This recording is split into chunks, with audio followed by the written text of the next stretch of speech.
À noite ela roncou muito, Guilherme.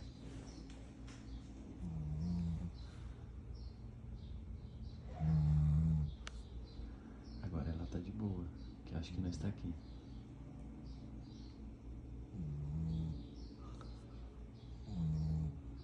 Ela roncou bastante essa Roncou noite? bastante, muito. Parece uma pessoa.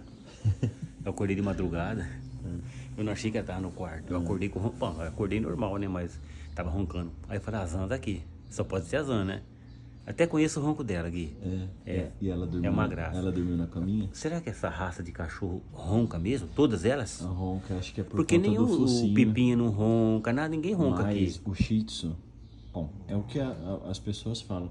Como o focinho dele é um Ele é pouquinho pequenininho, mais né? curto, ronca mais. Mas agora ela tá de boa. Nem os meus cachorros, nunca tive cachorro que roncasse, que eu saiba assim.